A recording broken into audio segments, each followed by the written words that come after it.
Hello friends, welcome to Somashree blog. আজকে আমরা নবম দিনে কাজিরাঙ্গা রিসোর্ট থেকে বেরিয়ে কাজিরাঙ্গা ফরেস্টের উদ্দেশ্যে রওনা দিয়েছি। সকাল সকাল উঠেই দেখি প্রচণ্ড বৃষ্টি হচ্ছে, তাই রাস্তাঘাট সব ভেজা। আমাদের যাওয়া হবে কিনা কোনো নিশ্চয়তা ছিল না, কিন্তু কিছুক্ষণের মধ্যে বৃষ্টিটা থেমে যাওয়াতে আমাদের সেই প্ল্যানটা আবার জেগে উঠলো যে হ্যাঁ, যাওয়া যেতে পারে।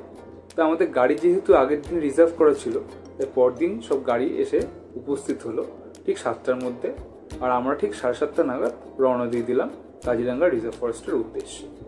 তো এখানে রাস্তাঘাট খুবই সুন্দর এবং সকাল সকাল বৃষ্টি হওয়াতে একটু ঠান্ডা ঠান্ডা ভাবও ছিল এবং প্রকৃতি যেন নতুনভাবে সেজে উঠেছে আমাদেরকে অভ্যর্থনা জানানোর জন্য। তো এইভাবে সোজা রাস্তা দিয়ে আমরা সবাই মিলে এগিয়ে চলেছি কাজিরাঙ্গা রিজার্ভ ফরেস্টের উদ্দেশ্যে। তো এখানে বলে রাখি, আমাদের রিসোর্ট থেকে কাজিরাঙ্গা ফরেস্ট মোটামুটি ধরুন 8 থেকে 10 কিলোমিটারের মধ্যে। সুন্দর ছিমছাম রাস্তা এবং পরিষ্কার পরিচ্ছন্ন, একটু কোথাও কোনো পলিউশন আপনি দেখতে পারবেন না। পুরো প্রকৃতির মাঝখান দিয়ে যেন আমরা এগিয়ে চলেছি আমাদের গন্তব্যের দিকে। আমাদের মোট 4টে গাড়ি করা হয়েছিল। হ্যাঁ, আমরা যে কজন ছিলাম তাতে ভাগাভাগি করে বসেছিলাম এবং খুব ফাঁকাই বসেছিলাম, যাতে সব রকমভাবে আমরা ফটোগ্রাফি ভিডিওগ্রাফি করতে পারি। তো এখানে বলে রাখি, সব পারমিশন নেওয়াই থাকে। যেগুলো গাড়ি আমাদের রিসোর্টের বাইরে এসে উপস্থিত হয়েছিল তাদের সবকটারই পারমিট করা আছে এবং আমরা সেই অনুযায়ী যে যার জায়গায় বসে পড়েছিলাম।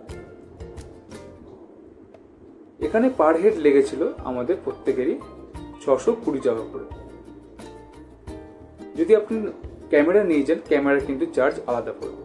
তো এই যাই হোক, আমরা এখানে এসে উপস্থিত হয়েছি, সব গাড়ির লাইন দিয়ে রয়েছে, সবার পারমিশনের অপেক্ষায় রয়েছে এবং চান্সের অপেক্ষা রয়েছে কে কখন যাবে। আর ওই সামনে গেট দেখতে পাচ্ছেন, একটু পরেই দেখতে পাবেন যে এখানে সব নর্মসগুলো বা নিয়মগুলো দেওয়া আছে, কি কি করতে হবে, কি কি করা উচিত, কি কি করা উচিত না। তো যাই হোক, আমরা এই গেট দিয়ে বা এই চেকপোস্ট দিয়ে আমরা ঢুকে গেলাম ভেতরে কাজিরাঙ্গা রিজার্ভ ফরেস্টের উদ্দেশ্যে। এখানে সব সিকিউরিটি চেক হচ্ছে, সব পারমিশনের কাগজগুলো চেক করা থাকে আগে থেকে। জাস্ট গাড়ির নাম্বার অনুযায়ী আমাদেরকে ঢুকিয়ে দেওয়া হয় রিজার্ভ ফরেস্টের মধ্যে।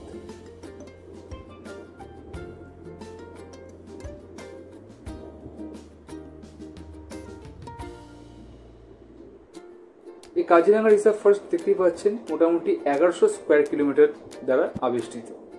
এখানে নানান রকমের জীবজন্তু আমরা দেখতে পাবো। সেই আশাতেই ঢুকলাম। প্রথমেই এই সব ছোটোখাটো বাড়িগুলো এবং এই সব স্ট্যাচুগুলো দেখে মনটা খুব আনন্দেই নেচে উঠেছিল। আর তার স্বাভাবিক, দূরেই দেখতে পাচ্ছেন, ঢুকতে না ঢুকতেই আমরা হাতির দেখা পেয়ে গেলাম। একদল হাতি, ছোট বড় সব রকম সাইজের কিন্তু হাতি রয়েছে, যারা এখানে খুব ব্যস্ত সকাল সকাল উঠে তাদের পেট পুজো করার জন্য। এখানে রাস্তাঘাটটা খুবই খারাপ, জঙ্গলের রাস্তাঘাট যেমন হয়, অতএব সমান খুব একটা নয়। অতএব গাড়িতে যেতে যেতে কিন্তু হাতে যদি কোনো ডিভাইস থাকে, ক্যামেরা, মোবাইল ইত্যাদি, সেগুলো কিন্তু খুব কাঁপবে। অতএব ছবিটাও খুব সাবধানেই তুলতে হবে।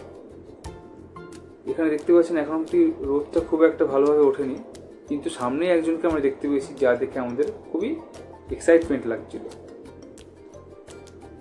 গন্ডার, এখানে আমাদের ইন্ডিয়ান রাইনো, যার কিনা একটাই শিং আছে বা একটাই হর্ন আছে, সেটা কিন্তু আমাদের একটা বেশ এমব্লেমেটিক জিনিস। আফ্রিকার যেমন 2টো হর্ন থাকে, আমাদের ইন্ডিয়ান রাইনোর কিন্তু একটা হর্ন থাকে। সেরকমই একজনকে দেখে আমাদের খুবই এক্সাইটেড লাগছিল। এখানে গাছপালার কিন্তু শোভা অন্যরকম, যেটা কিন্তু আগে আমরা অন্য কোনো ফরেস্টে পাই না। এখানের গাছের কিন্তু প্রকৃতিটা অন্যরকম। আর যে সময় আমরা গেছিলাম সে সময়টা খুব ভালো ছিল, খুবই মনোরম, খুব ঠান্ডাও না আবার খুব গরমও না। অর্থাৎ এই অবস্থাতে প্রাণীদের পাওয়াটা খুবই স্বাভাবিক। এই দূরে একজন একা দাঁড়িয়ে আছে, একজন গজরাজ, যে কিনা খেতে ব্যস্ত রয়েছে। আমাদের দেখে একটু দাঁড়িয়েই গেল, সঙ্গে একটু কানটাও নাড়িয়ে দিল তার উপস্থিতিটা জানানোর জন্য, যাতে তার ছবি আমরা খুব ভালোভাবে তুলতে পারি।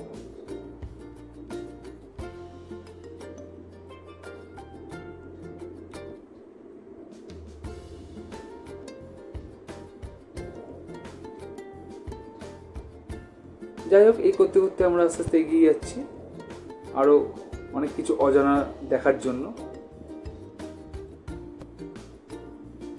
এখানে আস্তে আস্তে যেতে যেতে আমাদের যে ড্রাইভার আছে সে আমাদেরকে বলল যে সামনে নাকি বাঘের পায়ের ছাপও পাওয়া যেতে পারে।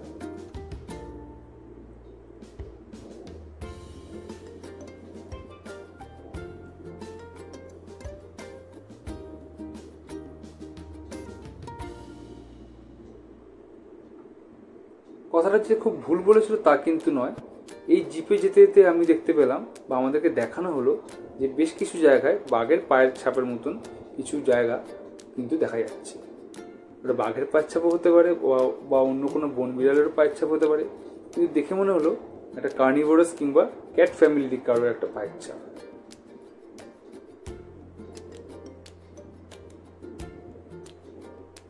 দেখে আমাদের খুবই মনটা রোমাঞ্চকর হয়ে উঠলো যে হয়তো তার একটা দেখা পেতে পারি। কিন্তু যাই হোক, সেটা কতদূর হবে সেটা পরেই বলা যেতে পারে। এই করতে করতে আমরা এগিয়ে গেলাম।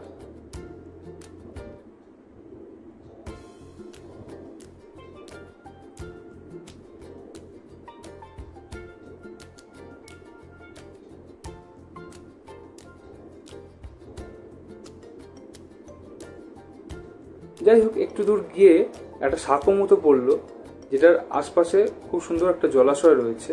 আর সাঁকোটাও খুব ইন্টারেস্টিং, একদম কাঠের তৈরি একটা পোল, যার উপর দিয়ে ঠিক রেল লাইনের মতন আমাদের গাড়িটা এগিয়ে চলল।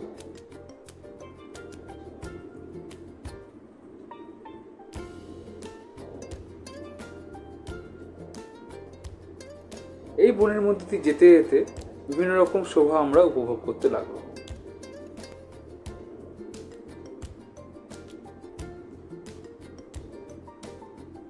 এমন জায়গায় দাঁড়ালাম মাঝে মাঝে যেখানে আশপাশে বিভিন্ন রকম জীবজন্তু দেখা যেতে পারে।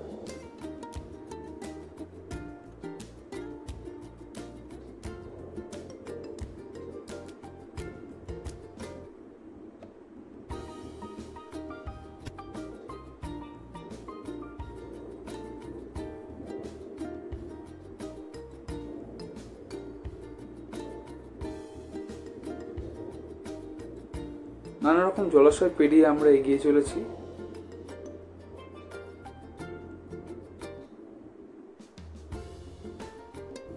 এখানে আসলে মনে হয় না যে এত কোলাহল রয়েছে সারা পৃথিবীতে। জায়গাটা এতটাই সুন্দর। কখনো ফরেস্ট কিংবা বনকে উপভোগ করতে হলে এই জায়গায় একবার অন্তত আসতেই হবে। এখানে হাতির দেখা আর একবারও পেলাম। এ একেবারে খুব সুন্দরভাবে আমাদেরকে যেন পোজ দিতে দাঁড়িয়ে আছে। যাই হোক, ওকে পেছনে ফেলে আস্তে আস্তে আমরা এগিয়ে চললাম। এর আগে আমরা একদল হরিণ দেখেছি, এখন এনাকে একবার দেখে নিলাম। দেখার জন্য অনেকেই বেশ ভিড় করেই দাঁড়িয়ে আছে। দেখতেই পাচ্ছেন ও কিন্তু খুব সুন্দর নিজের মনে এক মনে খেতে ব্যস্ত।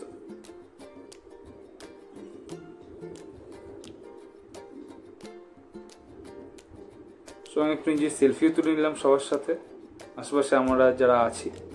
তো এই যে এখানে আমি বলতে চাইছি যে হাতিটা এখানে একা দলছুট হয়ে রয়েছে, তাদের আশেপাশে কাউকে কিন্তু দেখা যাচ্ছে না। তো এখানে আমাদের পিছনে কিন্তু অনেকেই অপেক্ষা করছে, বা সামনেও অনেকে অপেক্ষা করছে হাতিটাকে বিভিন্ন অ্যাঙ্গেল থেকে দেখার জন্য।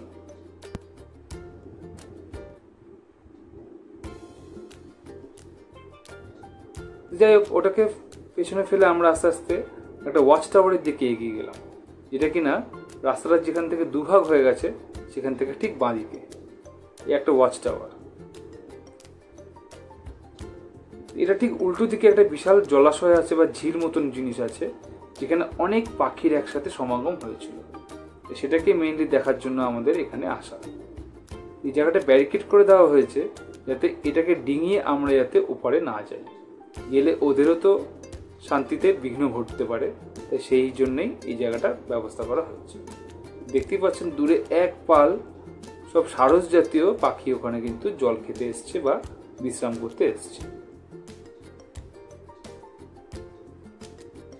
আমরা আস্তে আস্তে ওপরের দিকে এগিয়ে যাব, জিপ থেকে নেবে।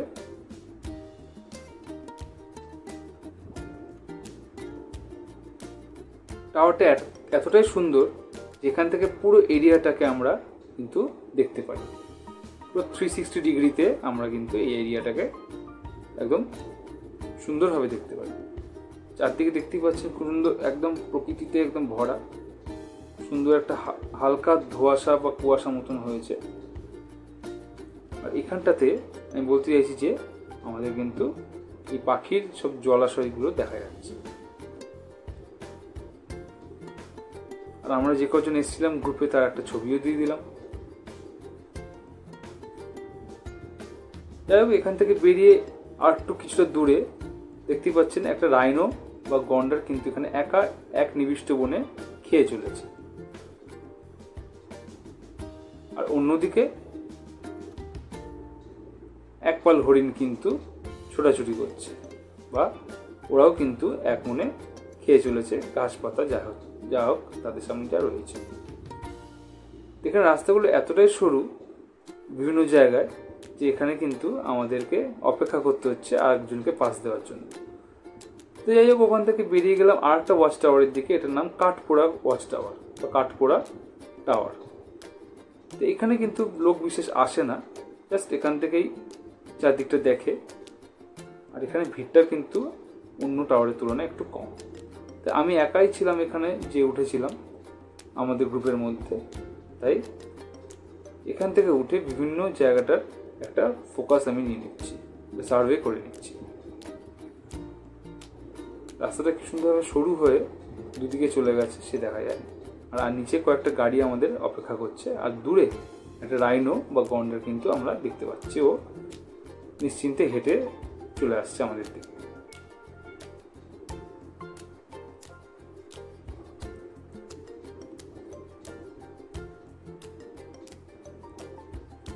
এইভাবে আমরা এগিয়ে চললাম। তো দূর থেকে সব একদল যারা ভিজিটার্স বা সাফারি করছে তারা একদল চলে আসছে, আর আমরা সেই জন্য দাঁড়িয়ে আছি, কারণ রাস্তাটা খুবই সরু। ওদেরকে পাশ কাটিয়ে আমরা আস্তে আস্তে এগিয়ে চললাম।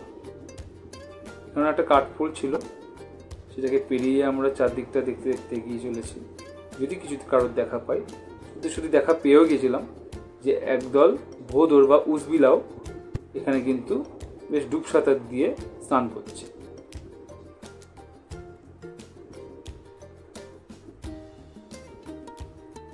তো ব্যাস, এই করতে করতে আমরা আমাদের এই জার্নি বা সাফারিটা শেষ করছি। খুবই ভালো লাগলো। অনেক দিনের ইচ্ছা ছিল কাজিরাঙ্গায় আসবো, কিন্তু অনেকদিন পর এই আশা আমাদের পূর্ণ হলো। যাই হোক, টাটা বাই বাই বলে আমরা বিদায় নিলাম। আবার দেখা হবে নেক্সট ভিডিওতে।